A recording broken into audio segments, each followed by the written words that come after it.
The Galactic Empire had existed for over 10,000 years.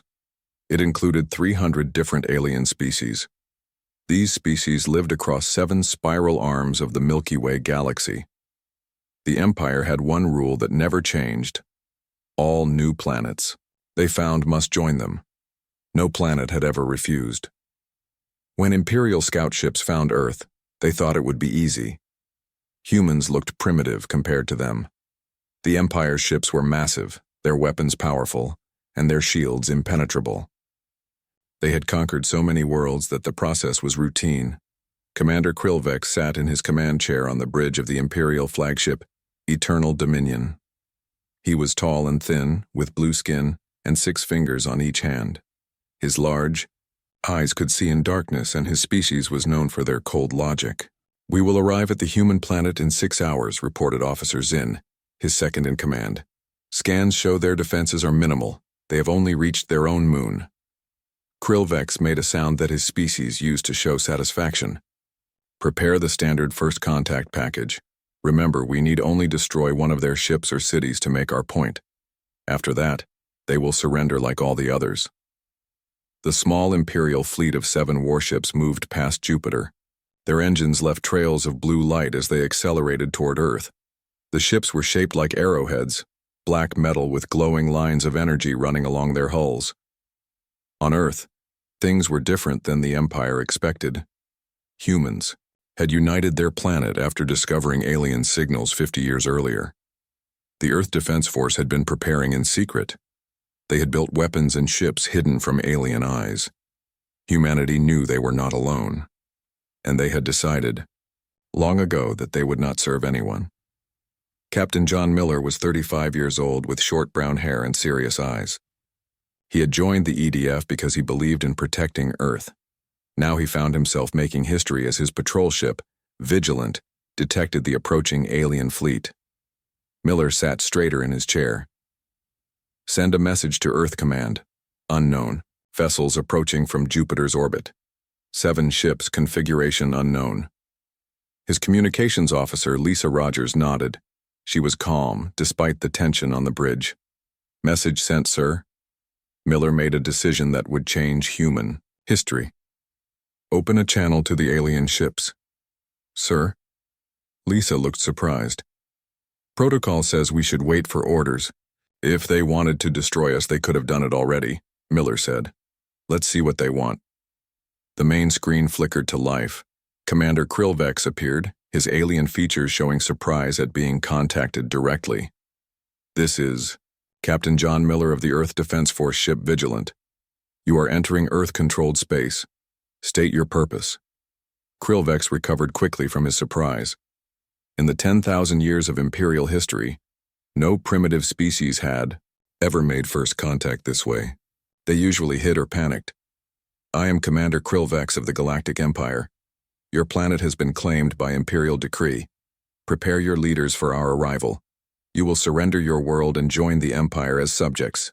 Resistance is futile and illogical." Miller's face showed no fear.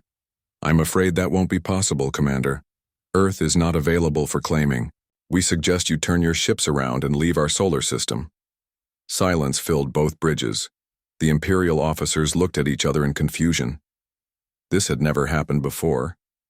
Krillvex spoke slowly as if explaining to a child. "Perhaps you misunderstand. This is not a request. The Empire has claimed your world. We have conquered 300 species. Your technology is primitive. You have no choice." "There's always a choice," Miller replied. "And we choose to remain free." "No, thank you." "No, thank you?" Krillvex repeated, confused by the polite rejection. "This defiance is pointless." Miller shrugged. "Maybe to you, but that's our final answer." Krillvex's face darkened. In 10,000 years of Imperial expansion, no one had ever simply said no. The Empire's protocol for first contact was clear. Make an example. "You have made a grave error," Krillvex said. "Now you will understand the power of the Empire." The screen went black. "Sir, they're targeting us," shouted the sensor officer. "Energy readings are off the charts."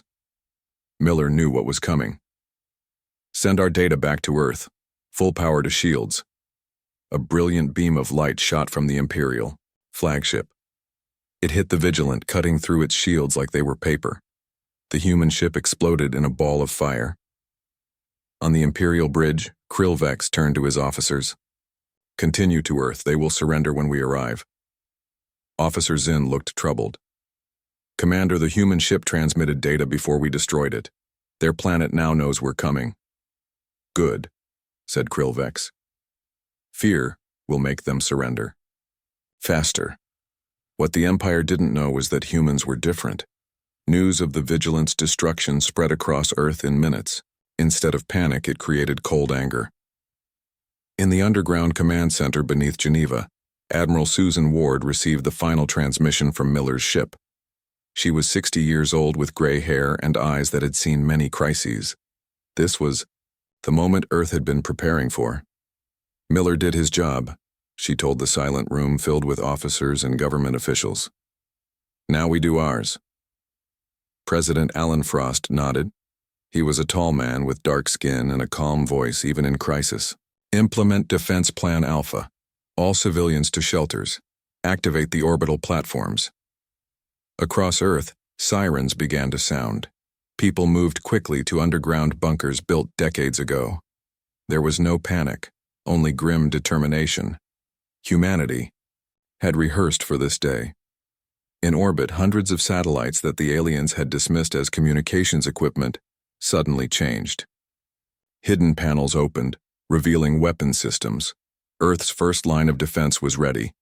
Admiral Ward addressed the global defense forces. Captain Miller and his crew gave their lives to warn us. The aliens believe we will surrender. They believe we are weak. She paused. We are about to show them how wrong they are. 6 hours later, the Imperial fleet approached Earth orbit. Krillvex was preparing his victory speech when alarms sounded throughout his ship. Energy signatures detected in orbit, shouted a sensor. Officer. Hundreds of them powering up. Impossible, Krillvex said. Their technology isn't... He never finished the sentence. Earth's orbital platforms fired in perfect unison. Streams of plasma and electromagnetic pulses hit the Imperial ships before they could raise their shields. 3 Imperial ships exploded immediately. The others, including the flagship, suffered heavy damage. Krillvex was thrown across the bridge as explosions rocked his vessel. Return fire, he screamed. Target their major cities. The remaining Imperial ships launched missiles toward Earth. Most were intercepted by the orbital defenses, but some got through. Los Angeles, Beijing, and Cairo were hit, causing massive destruction. On Earth, despite the devastation, the counterattack continued. From hidden bases in the oceans and mountains, human ships rose into the sky. They were smaller than the Imperial vessels, but far more numerous. Admiral Ward watched from the command center as the battle unfolded above. Launch all squadrons. Execute attack pattern Delta. Hundreds of human fighters swarmed the damaged Imperial ships. They moved in patterns the aliens couldn't predict, sacrificing themselves to cause maximum damage. By the end of the first day, 3 more Imperial ships had been destroyed. Only Krillvex's flagship remained, heavily damaged and retreating toward Mars orbit. In his ruined bridge, surrounded by dead and injured officers, Krillvex sent an urgent message to Imperial High Command. His hands shook as he recorded it. The humans possess unexpected capabilities. Their technology is hidden but advanced. They do not surrender. Request immediate reinforcements. The Empire faces a threat unlike any in our history. As his message traveled through space, Admiral Ward stood before the United Earth Council. Despite the cities lost and lives sacrificed, her voice was steady. This is only the beginning. They will return with more ships, more weapons, but now they know something important. She looked at each council member. They know that humans will never surrender. President Frost stood. Then we better get ready for round 2. Across the solar system, humanity prepared for war. The Empire had made a fatal mistake. They had given humans a reason to unite against a common enemy. And humans, unlike any species the Empire had encountered before, did not know how to give up. 3 weeks after the first battle, the people of Earth worked day and night to prepare. They knew the Empire would return with more ships and weapons. Cities were empty as people lived in underground shelters. Factories deep beneath the surface made new weapons and ships. Krillvex's damaged flagship hid behind Mars, sending messages to the Empire. His crew repaired what they could, but the ship would never fly properly again. Krillvex had failed his mission, and in the Empire, failure meant punishment. On the Imperial capital world of Jivar, the news of defeat shocked the High Command. They had conquered 300 worlds without serious resistance. Now a primitive planet had destroyed 6 Imperial ships. It was unacceptable. Grand Admiral Zotor stood before the Imperial Council. He was the Empire's greatest military leader, with gray skin and a face covered in battle scars. He had conquered 50 worlds personally. This human resistance must be crushed completely, Zotor said. I will lead the 7th Imperial Armada to Earth myself. We will show them the true power of the Empire. The council leader nodded. Make an example of them, Admiral. The other subject worlds are watching. We cannot allow this defiance to spread. On Earth, Admiral Ward met with the top scientists and military leaders. Dr. Olivia Martinez led the weapons research team. She was young but brilliant, with quick eyes and faster thoughts. The alien ship we damaged gave us valuable information, Dr. Martinez explained. We've analyzed their shield technology. It's strong against energy weapons, but weak against certain frequencies. I've designed new missiles that can penetrate their defenses. Admiral Ward nodded. How soon can we produce them? The first batch will be ready tomorrow. We call them Starbreakers. They're not perfect, but they'll give us a fighting chance. In by another part of the underground base, Lieutenant Eric Brown trained new fighter pilots. His younger brother had been on Captain Miller's ship.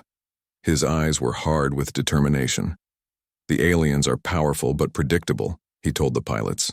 They fly in standard patterns and expect us to do the same. Our advantage is unpredictability.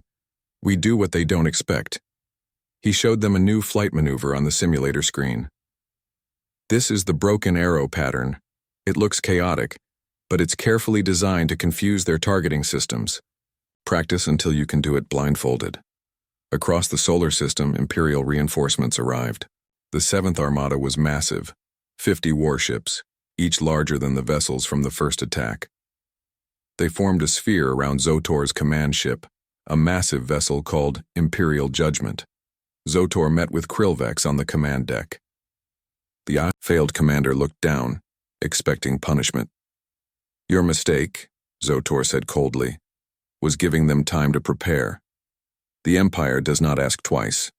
We take what is ours. The humans have hidden capabilities, Krillvex warned. They fight with unusual tactics. Zotor smiled without warmth. That's why we will not target their military first. We will strike their population centers. Break their will to resist. The Imperial fleet moved toward Earth with terrible purpose. Their engines pushed them faster than any human ship could travel, but Earth's early warning systems detected them long before they arrived. President Frost addressed the world from the underground command center.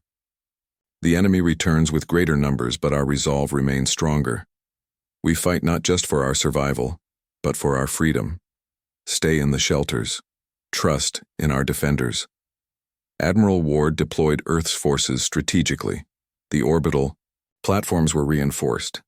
The new Starbreaker missiles were loaded onto ships and launchers, and Lieutenant Brown led 300 fighter craft in a hidden formation behind Earth's moon, waiting to surprise the enemy. When the Imperial fleet entered Earth orbit, they didn't wait for communication. Zotor ordered immediate attacks on major cities. Massive energy beams shot toward Los Angeles, Mumbai, and Cairo. The orbital defenses intercepted some, but others got through, causing devastating explosions. Broadcast on all frequencies, Zotor commanded. His message played on every working device on Earth. People of Earth, this is Grand Admiral Zotor of the Galactic Empire. Your defiance has cost you 3 cities. Surrender now, or we will destroy 3 more every hour until your planet is a barren rock. You have 30 minutes to respond. In the command center, President Frost didn't hesitate. Send our reply. The message was simple. We do not negotiate with those who kill our children. Zotor received the message with disbelief. They still refuse? Then they have chosen extinction. Before he could order the next attack, alarms blared across the Imperial fleet. Lieutenant Brown's fighters had emerged from behind the moon, approaching, in the chaotic broken arrow pattern.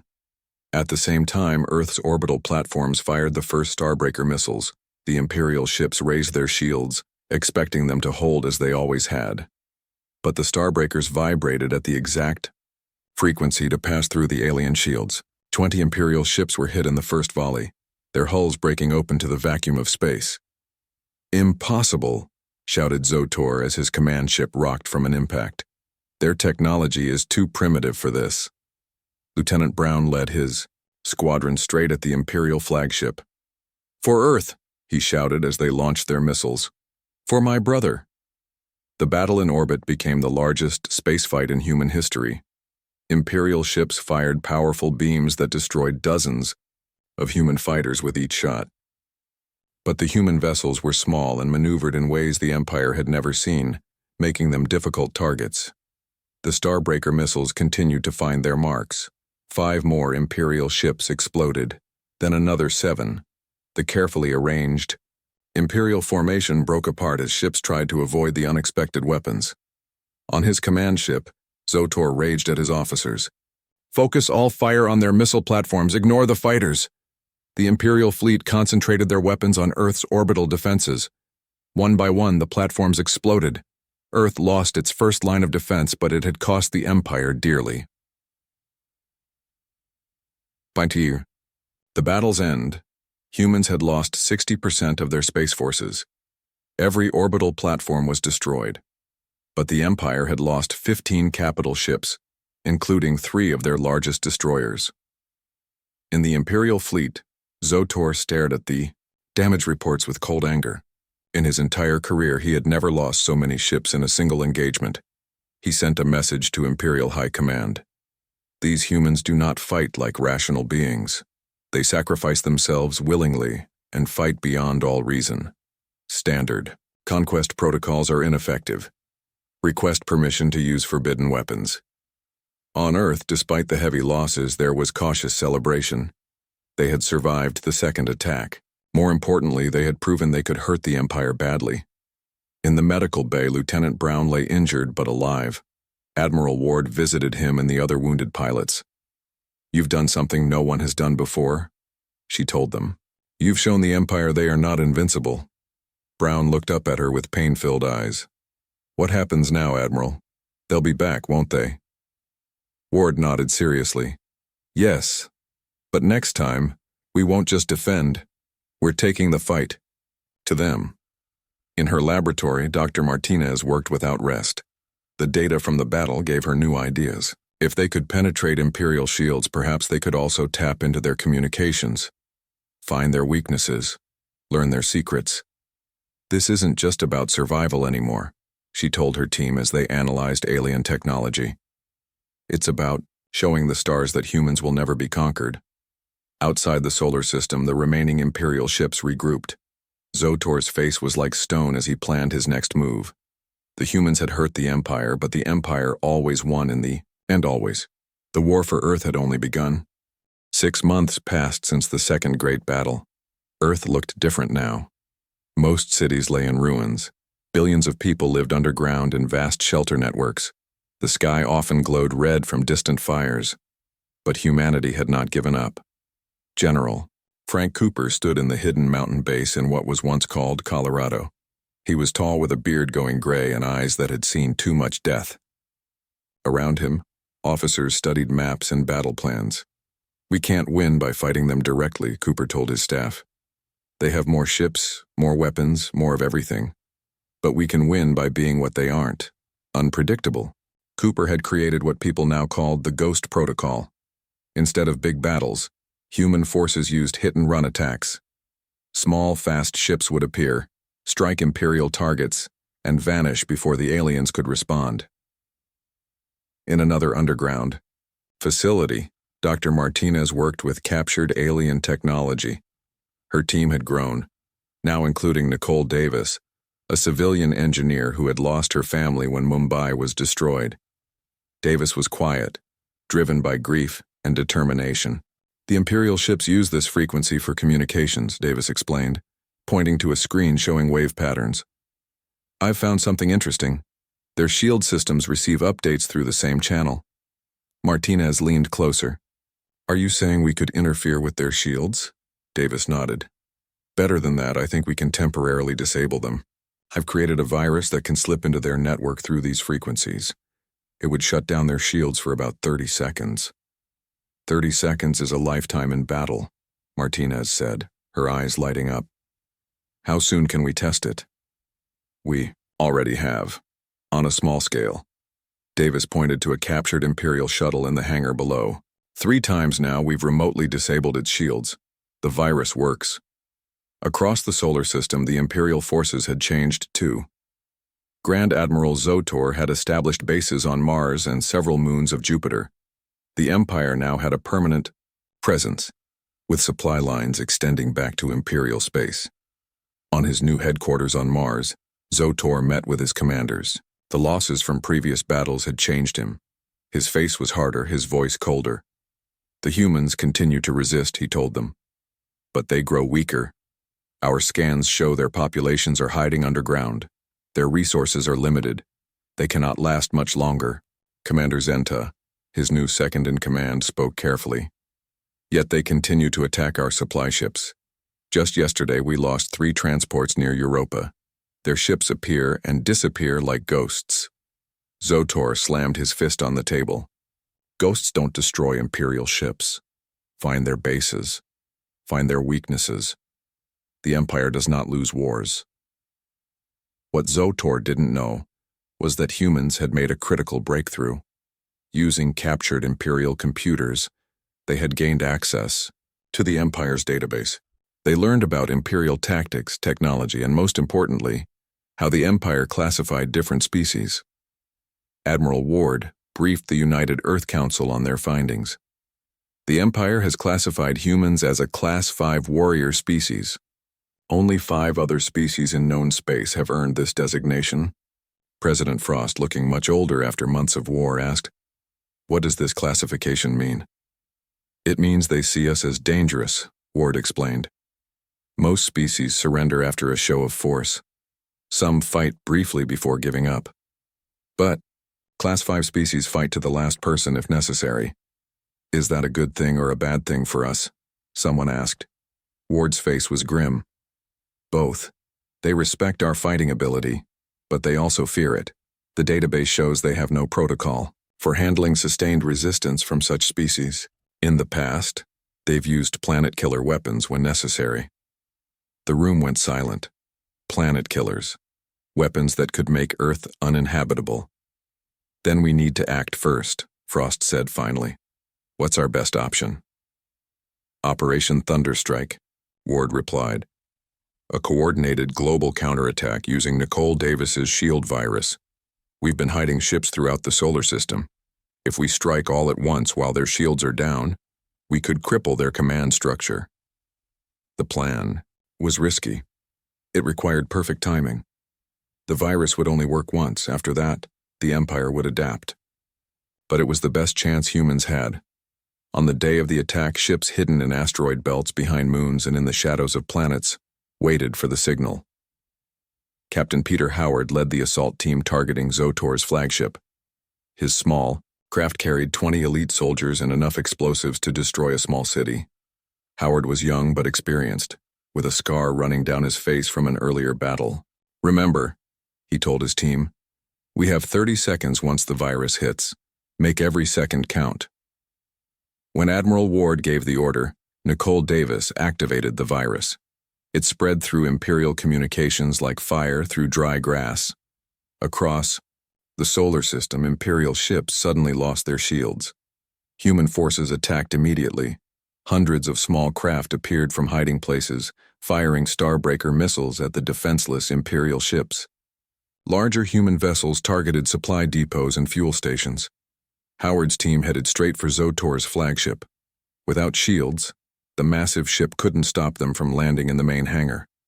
The team exited their craft, weapons ready. 15 seconds left, Howard said, checking his timer. Move fast. They fought their way through the ship, facing desperate Imperial soldiers. Howard led them toward the bridge where intelligence said Zotor would be. The shields began to return just as Howard's team reached the bridge. They planted explosives on the doors and took cover. The blast shook the entire level of the ship. Inside, Grand Admiral Zotor and his officers drew weapons. The humans burst in, firing with deadly accuracy. In the chaos, Howard saw Zotor fall, hit multiple times. Plant the charges, Howard ordered. 2 minutes to extraction. His team set explosives around the bridge while fighting off Imperial reinforcements. They retreated back the way they came, leaving death and destruction behind them. As they reached their ship, the charges detonated. The flagship's bridge exploded, sending shockwaves through the vessel. Systems failed, power flickered, and the massive ship began to drift. Across the solar system, similar scenes played out. 27 Imperial ships were destroyed. Supply lines were cut. Command centers were devastated. For the first time, humans captured intact Imperial vessels. The intelligence they gathered was priceless. They learned about Imperial worlds, strengths, and weaknesses. When the battle ended, humanity had achieved something remarkable. They had hurt the Empire badly enough to force a change in strategy. In Teotihuacan, the imperial capital, the news of Zotor's death sent shockwaves through the government. The High Commander called an emergency meeting of the Imperial Council. The humans have killed our greatest admiral, he told them. They have destroyed nearly 30% of our forces in their system. This is no longer a simple conquest. This is a war unlike any we have fought before. One council member asked the question they all feared. Could we lose this war? No one had an answer. In 10,000 years, the Empire had never lost a war. The very idea was unthinkable, yet the humans kept doing the unthinkable. On Earth, despite the victory, Admiral Ward knew the war was far from over. They'll send more ships, more soldiers, she told the council. But now they know something important about humans. What's that? President Frost asked. That we're just getting started, Ward replied. The war entered its second year with a new balance of power. Human forces had pushed the Empire out of Earth orbit. They had reclaimed Mars and were fighting for control of Jupiter's moons. Admiral Ward had authorized the first missions beyond Pluto, attacking Imperial supply lines. Earth itself was still damaged but healing. People began to rebuild cities with new underground sections that could withstand attacks. Factories worked day and night producing ships and weapons based on captured Imperial technology. On the Imperial capital world of Jivar, the mood was dark. The Galactic Council met in an emergency session that lasted for days. High Commander Altazor faced harsh questions from council members. Altazor stood before them, his green skin pale with stress. The human resistance continues to exceed our predictions. They have now destroyed over 200 Imperial vessels. This represents 1/5 of our total military strength. The council chamber filled with angry voices. One member, Vexus Thal, stood to speak. He was old even by Imperial standards, with skin that had turned almost white with age. In 10,000 years, no species has damaged our fleet like this, Vexithal said. The humans must be made an example for all other worlds. I propose we use the Sun Killer weapon. One shot will destroy their star and end this problem forever. The room went quiet. The Sun Killer was the Empire's most terrible weapon. It had been used only twice in Imperial history, both times against species that threatened to spread rebellion to other worlds. Altazor shook his head. The cost would be too high. We have mining operations in that system that would be lost. The nearby Zalar system would be affected by the radiation, and using such a weapon might unite other species against us. Then what do you suggest? Vexthal demanded. A new strategy, Altazor replied. We have learned that humans are innovative, but emotional. They care about individual lives. We can use this against them. Meanwhile, human intelligence teams worked to learn everything possible from captured Imperial computers. They discovered something surprising. The Empire was not as united as it appeared. Many worlds had been conquered relatively recently, within the last few hundred years, and still resented Imperial rule. Captain Amy Harrison led the first human attack on an Imperial colony world. She was 40 years old with short red hair and a reputation for creative thinking. Her ship, the Defiance, carried a special message approved by President Frost. The Imperial colony on Proxima III had minimal defenses. When Harrison's small fleet arrived, they quickly disabled the colonial defense grid without causing civilian casualties. Then Harrison broadcast a message to both colonists and Imperial forces. People of Proxima III, this is Captain Harrison of Earth. We are not barbarians like the Empire. We fight those who fight us. Any world that ceases aggression against Earth will not be harmed. We seek only our freedom, not conquest. The colonists on Proxima III had seen Imperial broadcasts about the savage humans. They expected to be killed or enslaved. When Harrison's ships left without firing a single shot at civilian targets, they began to question Imperial propaganda. The same scene played out at 2 more colony worlds. Each time, human forces disabled military targets, but left civilian infrastructure intact. Each time they broadcast the same message of restraint and freedom. This psychological warfare proved devastatingly effective. 3 border colonies declared neutrality within weeks, refusing to contribute resources to the war effort. The Empire faced something it had never encountered, an ideological threat. On Earth, Dr. Martinez and her team made another breakthrough. By studying Imperial star charts, they identified the Empire's main supply routes and vulnerable points in their network. If we strike here, here, and here, Martinez explained to Admiral Ward, pointing to locations on the holographic map, we can cut off 30% of their war materials. They won't be able to maintain their current forces in our sector of space. Ward studied the map carefully. These are deep in Imperial territory. The risk would be enormous. Yes, Martinez agreed, but the Empire doesn't expect us to attack their core systems. They think we're just defending our solar system. Ward made her decision. Prepare the long-range strike teams. We'll hit all 3 targets simultaneously. The human offensive caught the Empire completely by surprise. Using reverse-engineered Imperial drives, human ships reached targets deeper in Imperial space than any non-Empire species had ever attacked. They destroyed supply depots, shipyards, and fuel refineries before disappearing back into the darkness of space. High Commander Ultazor dispatched his most trusted diplomat Zenlor to assess the possibility of negotiations. The Empire had never negotiated with a species it had attempted to conquer, but these were unprecedented times. When Zenlor's shuttle approached Earth, he expected to be fired upon immediately. Instead, he received landing clearance. The humans, despite all they had suffered, were willing to talk.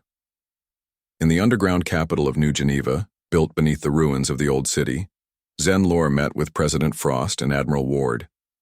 Imperial diplomat was surprised by the calm dignity of the human leaders. He had expected angry demands or threats. What do humans want? Zenlor asked directly. Reparations? Territory? Technology? President Frost's answer was simple. We want what every free people wants. To be left alone to determine our own future. The Empire must recognize Earth's sovereignty and establish a buffer zone of 50 light-years around our solar system. Zenlor was stunned by the modest demand. Only that? After all the destruction? We didn't start this war, Admiral Ward said quietly. We just intend to finish it.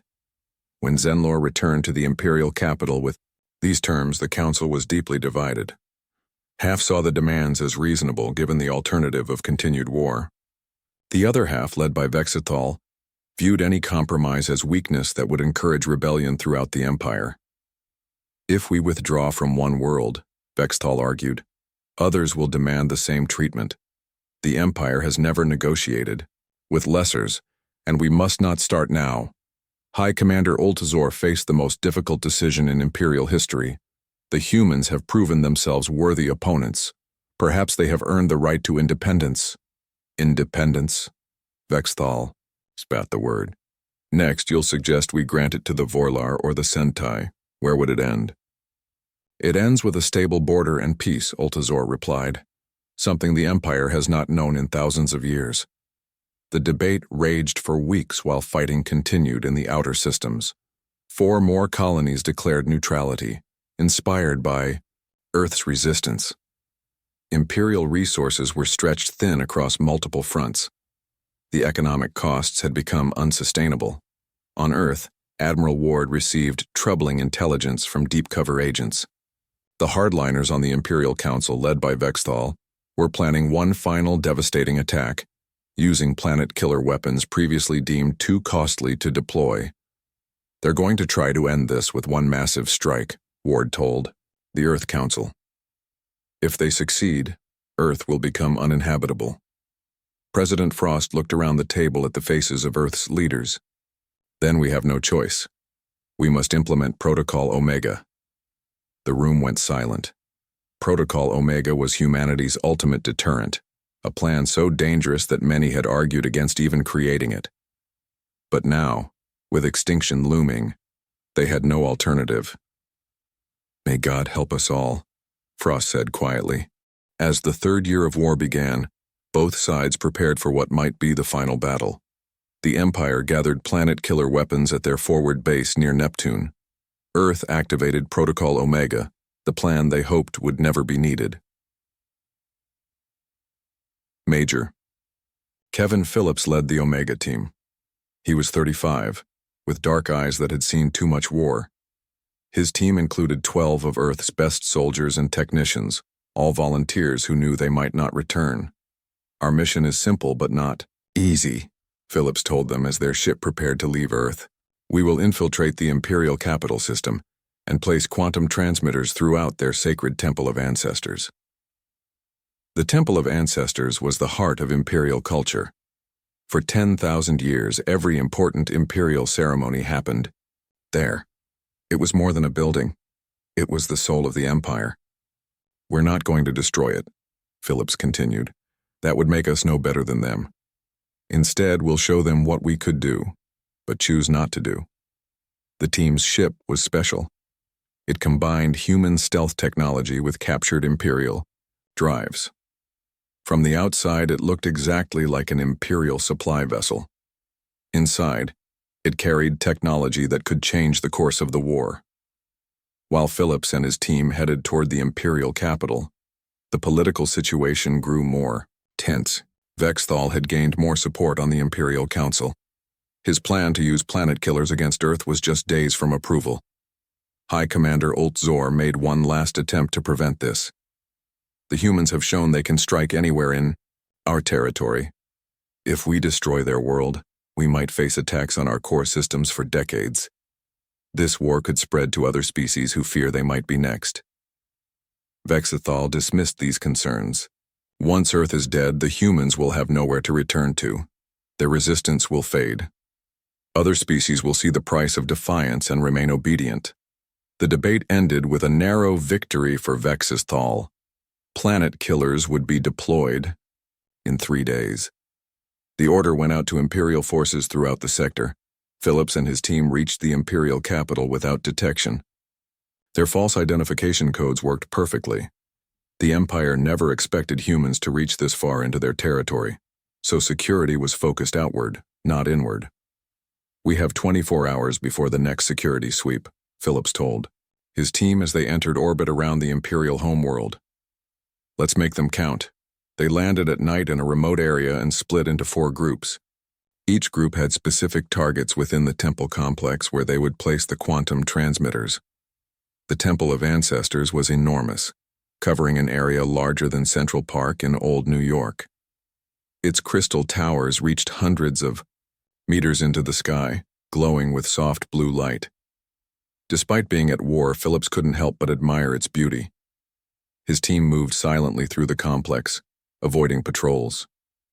They placed transmitters at key locations, The Great Hall, the Council Chamber, the Tower of Memory, and the Sacred Vault. Each device was small enough to fit in a palm, but contained technology more advanced than anything the Empire had seen. When the last transmitter was in place, Phillips sent the signal to Earth. Then he and his team returned to their ship and left the system as quietly as they had come. Back on Earth, President Frost and Admiral Ward waited in the command center. When they received Phillips' signal, Ward turned to the communications officer. "Activate the quantum link," she ordered. Across Imperial space on every communication device, a message appeared. Imperial citizens watching entertainment, officials, in meetings, ship captains on patrol, all saw the same thing. Detailed plans of how humans would systematically destroy every sacred site in Imperial space if planet killers were deployed against Earth. The message included proof of human capabilities. A small, controlled antimatter detonation on an uninhabited moon in the Imperial home system. The explosion was precisely calculated to cause no casualties but maximum psychological impact. Every Imperial citizen could see it in their night sky, a new star that shouldn't be there. On the Imperial capital, panic spread quickly. The Temple of Ancestors, the most sacred place in the Empire, had been infiltrated. If humans could reach it, what else could they do? Supreme Leader Vex Thal faced unprecedented public pressure. Religious leaders demanded protection for sacred sites. Citizens who had supported the war when it seemed distant now feared what humans might do in retaliation. Even military officers began questioning the wisdom of using planet killers if it meant the destruction of Imperial heritage. The final blow came when 3 elite Imperial Guard units refused deployment orders to the planet killer base. This had never happened in Imperial history. Military units simply did not disobey. The Imperial Council called an emergency vote. The result shocked everyone. The Empire would withdraw from human space. The official announcement came 3 years and 2 months after the destruction of Captain Miller's ship. The Galactic Empire, for the first time in its 10,000-year history, issued a formal declaration of withdrawal. Imperial forces will cease all hostilities against the planet Earth and its colonies, the declaration stated. The space extending 50 light-years from the Sol system is recognized as sovereign human territory. Non-military trade may resume at a later date by mutual agreement. Admiral Ward and President Frost welcomed the Imperial delegation for the signing of the Treaty of Armstrong Base, named after the lunar facility where humans had made their first steps into space centuries earlier. The treaty recognized not just Earth's independence, but established humanity as a sovereign power with rights to expand within the 50 light-year zone. As Imperial ships departed the solar system, Commander Krillvex, who had begun the conflict and now served as a minor diplomatic attaché, asked Admiral Ward a question that had puzzled Imperial strategists. Why did you not surrender when victory seemed impossible? Ward's response was simple. Because humans don't define victory by the same metrics as your empire. You fight until resistance is crushed. We fight until freedom is secured, no matter the cost. Phillips and his team returned to Earth as heroes, though their mission remained classified. The quantum transmitters remained in place on the Imperial capital, a silent reminder of humanity's reach. The final provision of the treaty included a warning that would echo through galactic politics for centuries. The humans of Earth wish no quarrel with any species but will meet any future aggression with force sufficient to ensure it is never attempted again. Earth began rebuilding. Cities rose from ruins. Ships that had been weapons of war were converted to exploration vessels. Humanity looked to the stars not with fear but with hope. In distant parts of the galaxy, other species heard the story of how humans had forced the mighty empire to withdraw. The tale grew with each telling, sometimes exaggerated, sometimes understated, but always with the same conclusion. The small blue planet had done what no other world had managed in 10,000 years. Throughout the galaxy, one message spread, quietly but persistently: leave the humans alone. When asked years later what lesson the war had taught humanity, President Frost had a simple answer. We learned that the stars are not something to fear. They're something to reach for. And we learned that being human, with all our emotions, our unpredictability, our determination, isn't a weakness. It's our greatest strength. The Empire never returned to Earth, but humanity went to the stars, carrying with them the memory of those who had fought for their freedom and the determination to never let it be threatened again.